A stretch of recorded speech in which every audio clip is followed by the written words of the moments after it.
खुश रहना एक सुखी जीवन का हिस्सा है।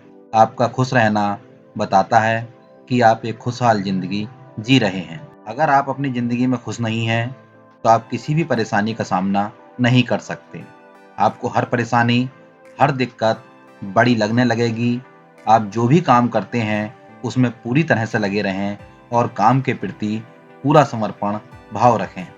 अगर आपको अपने पेशे में रुचि नहीं है और आप अनबने ढंग से काम कर रहे हैं, तो वही कार्य आपको बोझिल लगने लगेगा। आप जो भी काम करते हैं, उसे पूरी श्रद्धा और लगन से करते रहें और काम के प्रति पूरा समर्पण भाव रखें। अगर आपको अपने पेशे में रुचि नहीं है और आप अनबने ढंग से काम कर रहे हैं, तो वही कार्य आपको बोझ लगने लगता है। ऐसे में आपको कामयाबी की बजाय दुख ही मिलेगा। वहीं अगर आप अपने काम को ही प्रसन्न रहने का माध्यम बना लेंगे, तो इसमें सफलता के साथ साथ आपको आनंद भी प्राप्त होगा। सुरेश एक कंपनी में काम करता था। उस पर ऑफिस के काम का बोझ ज़्यादा था और ऑफिस के काम के प्रेशर की वजह से वे बहुत परेशान रहता था। उसे हर समय चिंता लगी रहती थी कि ऑफिस का इतना सारा काम है और ऊपर से बॉस की डांट सुनने को मिलती है। उसे अपनी ज़िंदगी बोझ लगने लगी थी। उसे लगता था कि उसकी लाइफ का होना और ना होना बराबर ही है। ऑफिस का गुस्सा वे घर आकर अपने बीवी और बच्चों पर निकालता था और घर पर झगड़ा करता था।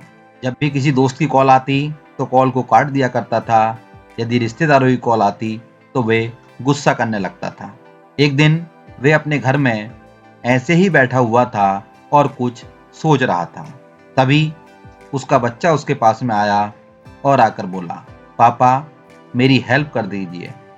मुझे स्कूल से जो होमवर्क मिला है, उसमें से कुछ होमवर्क मुझसे नहीं हो रहा। मेरा वो होमवर्क करवा दीजिए। सुरेश ने बेटे की बात सुनी और गुस्से में अपने बच्चे को डांट दिया और डांटकर भगा दिया और कहा कि जाओ यहाँ से। मैं क्या होमवर्क कराने के लिए बैठा हूँ यहाँ पे? मुझे और कोई काम नहीं है क्या?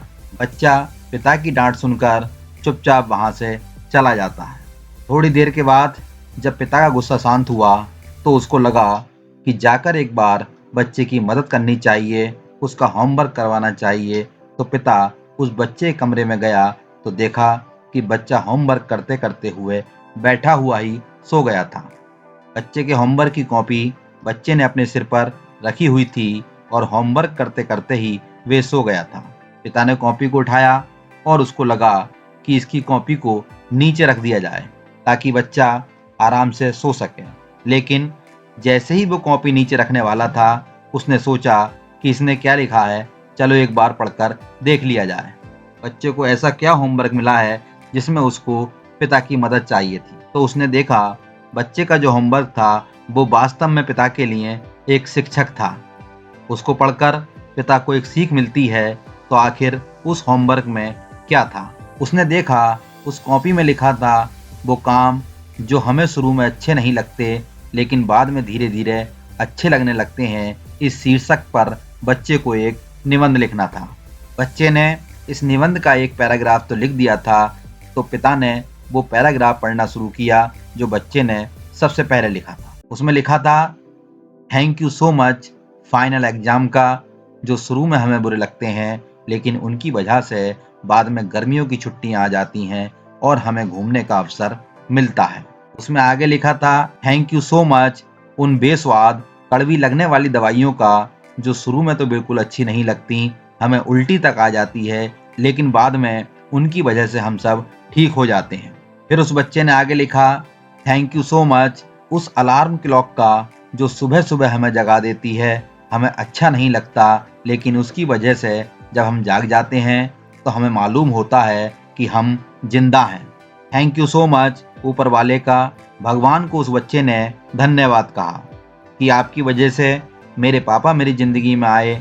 मेरे पापा शुरू में तो मुझे डांटते हैं, मुझे बिल्कुल अच्छा नहीं लगता, लेकिन बाद में वे मुझे प्यार करते हैं और मुझे घुमाने के लिए ले जाते हैं, अच्छा अच्छा खाना खिलाते हैं और खिलौने दिलाते हैं। तो ऊपर वाले आपका धन्यवाद कि आपने मेरे पापा को मेरी लाइफ में भेजा, क्योंकि वो मेरे पापा ही नहीं बल्कि एक मेरे अच्छे दोस्त भी हैं।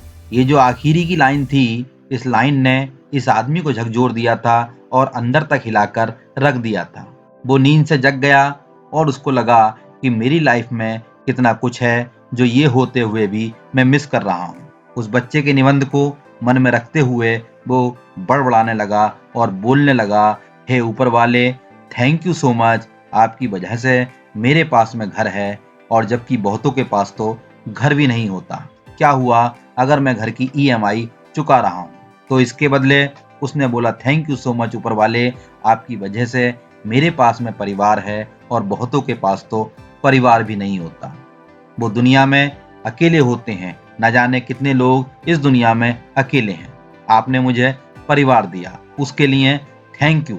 इस आदमी ने बोला, थैंक यू सो मच ऊपर वाले, आपकी वजह से मेरे पास ऑफिस है, वर्क है, पर हाँ, थोड़ा प्रेशर जरूर है। तो क्या हुआ, मेरे पास में जॉब तो है, बहुतों के पास तो जॉब भी नहीं होती। और थैंक यू सो मच इस लाइफ के लिए जो आपने मुझे दी है। इतना अच्छा परिवार, इतनी अच्छी बीवी और बच्चे, जबकि मैं गुस्से में उन्हें डांट भी देता हूँ और वो मुझसे डांट खाने के बाद भी कुछ नहीं कहते।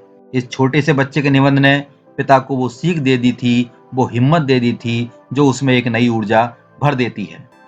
दोस्तों, ये छोटी सी कहानी हमें बहुत बड़ा पॉजिटिव मंत्र देती है। हमारे अंदर वो विश्वास और वो शक्ति भर देती है जो ना जाने कितने भी टॉनिक पी लो फिर भी नहीं मिलेगी।